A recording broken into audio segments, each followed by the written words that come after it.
Less than a week ago was the 80th anniversary of the Warsaw Uprising. This commemorative event referred to the 450,000 Jews who had been incarcerated in Poland by German troops in a space that did not exceed 3 or 3.5 square kilometers. In 1943, they had their uprising, which was quelled brutally by German troops, and many of those who survived were sent to the Treblinka concentration camp. The rest is a gruesome chapter of our human history. To commemorate this event, the German President Steinmeier traveled to Warsaw, where he met with the Polish President Duda and the Israeli President Herzog.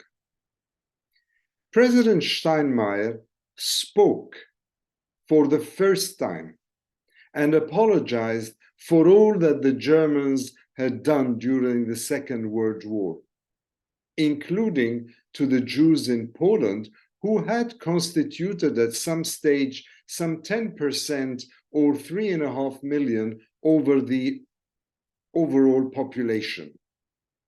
He asked for forgiveness, blessing this gift of forgiveness offered by the Polish and Israeli presidents. But this was not the first such public commemoration.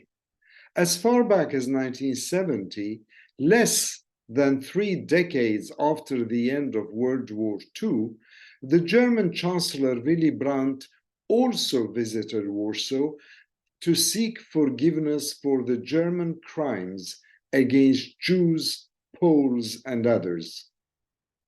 He did not speak in public at the time, but he knelt at the site of the Warsaw Uprising, and his gesture became known as Brandt's genuflection.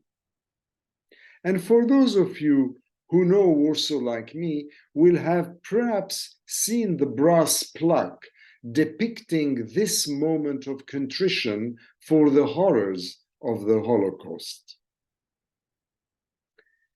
Let me now stop here with this frame and reel back to World War I, when Ottoman Turkey committed equally heinous crimes against Armenians, Syriacs, and Pontic Greeks. As many of us know, the crimes that were executed with malice aforethought across Ottoman Turkey in various time frames and with different political regimes resulted in an Armenian genocide that cost the lives of some 1.5 million innocent lives. Armenians were also ghettoized, killed, marched across the desert, dispersed. Today, we remember them, many of them having been our ancestors. But the picture cannot be complete if I do not highlight this contradistinction between two crimes against humanity. It is not about numbers alone, 6 million versus 1.5 million, but about a frame of mind, or what we lawyers describe in criminal law as the actus reus and the mens rea, the deed itself and the mindset behind the deed. So let's examine these two genocidal chapters a tad more closely. Armenians after the genocide almost disappeared in numbers from Ottoman Turkey. So did the Jews in Poland. In fact, one commentator said that Jewish Warsaw had ceased to exist. But the post-war German people and their leaders did not deny the Holocaust. They apologized for it and asked for forgiveness time and time and time again. In fact, the German Ostpolitik of Willy Brandt, all the way to that of the present Chancellor Olaf Scholz, is predicated by an unending contrition for the German crimes. Now, of course, there are denialists in Germany too. Was it not Albert Stankowski, the Polish historian, who said, and allow me to quote, "There are people even today who deny the Holocaust, and there are barely any eyewitnesses who can be asked about it." That is why this moment of commemoration is partly to show that this unimaginable crime really took place and that so many millions lost their lives. But the political establishment in Germany pushes back against such denial, whereas its Turkish equivalent encourages it. What does President Erdogan do? He denies there ever was a genocide, and he continues his unrelenting crimes against Armenia, the tiny republic, and Armenians, the people, either separately or collectively with Azerbaijan. And let us not stop here. Germany, after all, conceded vast German lands in the northeast to Poland, whereas Turkey not only refuses to restitute lands of Western Armenia, and even wants to remove Mount Ararat from the coat of arms of the Republic, just in case Armenia ever considers claiming this symbolic mountain back. It wants to shrink the country further and refuses to draw borders or recognize the Republic. This is the difference between Germany and Turkey. And this is the difference between a genocide and a Holocaust.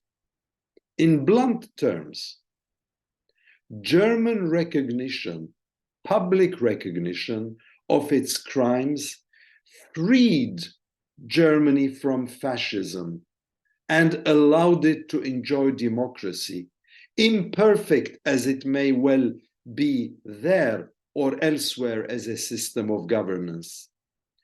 Conversely, though, Turkish denial entrenches fascism and cannot allow democracy to flourish in the country. This is the difference, in my opinion, between remorseful humility and overweening arrogance. This is why so many scholars have compared and contrasted the two aberrations of history and drawn different conclusions. Let me seize what some people might now describe as a peroration and ask the basic question. If we acknowledge a genocide that took place a century ago, what do we do? Or, to conjugate the tense differently, what are we doing? Wring our hands? Write a strong statement? Sing a hymn in church? Communicate with each other in small assemblies or whispering corridors? Or, alternatively, do we understand our duty as thinking human beings, and perhaps even faithful Christians, to speak truth to power? Truth to power, a very hard ask, isn't it? Watching the commemoration of the Warsaw Uprising a few days ago, I was struck when Presidents Steinmeier, Duda, and Herzog placed their hands together and pleaded for forgiveness and understanding. And I thought to myself, truth to power?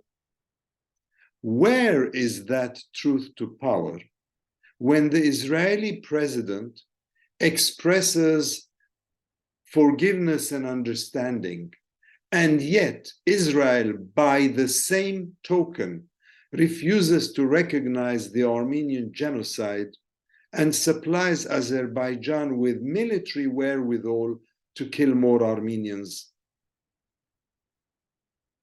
And never mind the injustice meted out against Palestinians. I won't go there. So let me conclude with a story to make this a bit more personal and less blunt, perhaps, or grating, if you consider that it is so. In my life, when I've worked with councils of churches, I've truly admired 3 church leaders. 2 of those became dear friends. One of them was Catholicos Karikin I of blessed memory. I had once visited him during Easter, and we were talking about the Armenian genocide.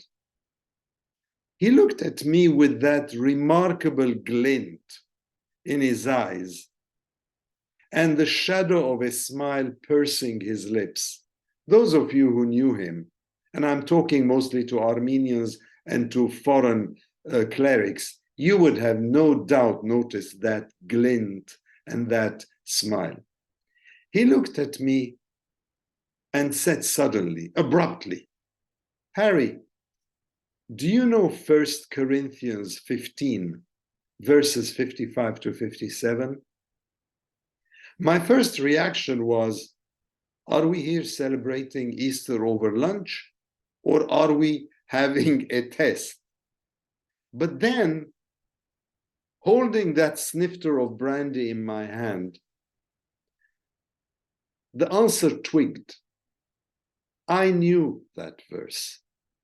So I looked ever so proudly at him and said, Vehapar Hair, Your Holiness. Of course I do. O death, where is thy sting? O death, where is thy victory? That is what those references are all about.